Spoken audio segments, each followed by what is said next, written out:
So we are June 23rd, 2024, and this is our latest and greatest market update. This update is for Sarasota and Manatee counties. What's happening in real estate, residential real estate that is. Let's go over this. We always go over 5 key metrics.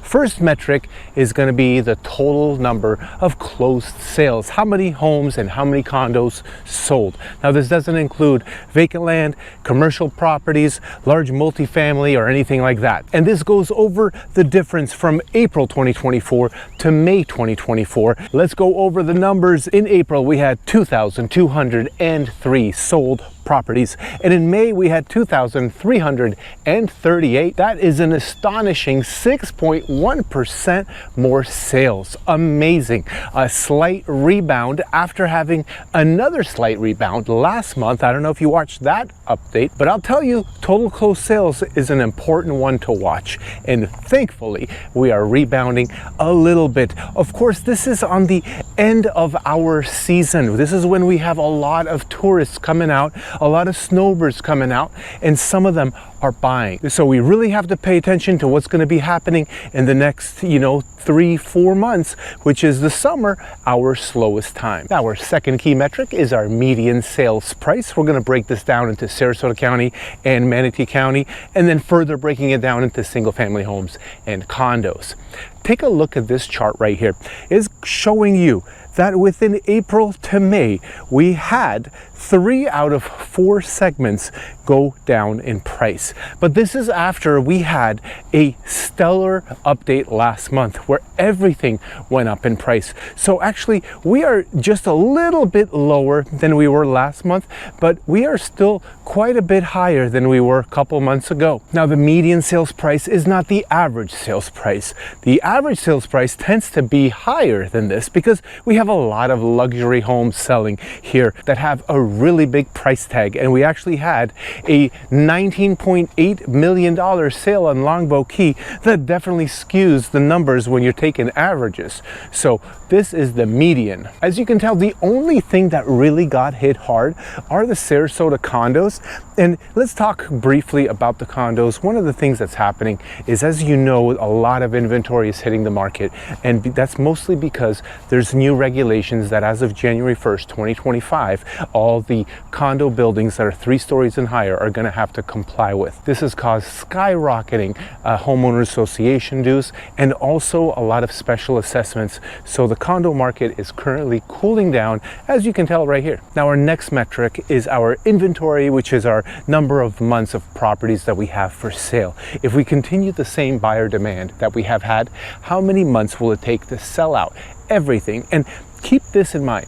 When you see months of inventory being at 5.5 to 6 months, that is a balanced market. And not surprisingly, the single family homes in both Sarasota and Manatee County are showing that we are in a seller's market. Believe it or not, it is the truth. However, in the condo market, both of them are showing a buyer's market. Not surprisingly, with what I just mentioned about the condo situation that we have. And this tends to follow everything in the state of Florida. When you're looking at the condos, you're going to see a lot more inventory of condos than single family homes because we got this problem going on right now and a little bit of rebalancing happening with the condo market. All right, our fourth metric is the number of days it takes for your home to sell. If you're thinking about selling and you list it today, how long is it going to take for it to go under contract? Not to actually sell and be closed, because you have to add 30 to 45 days to that one. So this is just when can you expect to go pending. Now, unfortunately, as you could tell from this chart, we have every single one of these metrics looking bad. All this means is that it's going to take a little bit longer for you to sell, but don't despair. This is not a bad thing, because when you're looking at the number of days, we're just like at, look, 43, 61, 45, 56. These aren't crazy number of days that you can expect to sit on the market. I mean, if you have a single family home, it's either 43 days or 45 days. If you have a condo, you're looking at just around 2 months. That's really not that bad, considering that during the Great Recession that we had about 20 years ago, things were sitting for hundreds of days, so don't worry about it. And lastly, our fifth metric is the total number of inventory of homes on the market, which is basically like competition. How many homes are there out there that you're going to be competing with?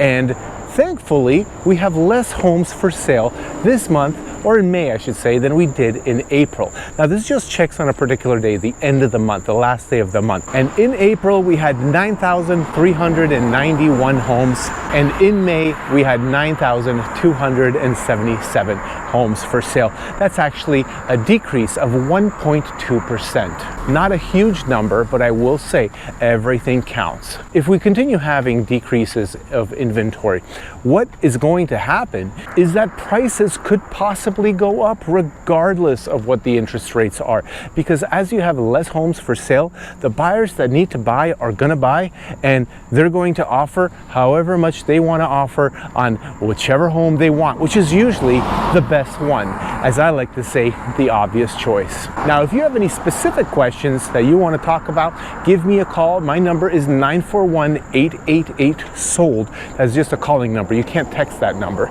or you can just email me, Sarasota@sarasota.com. Thanks for watching.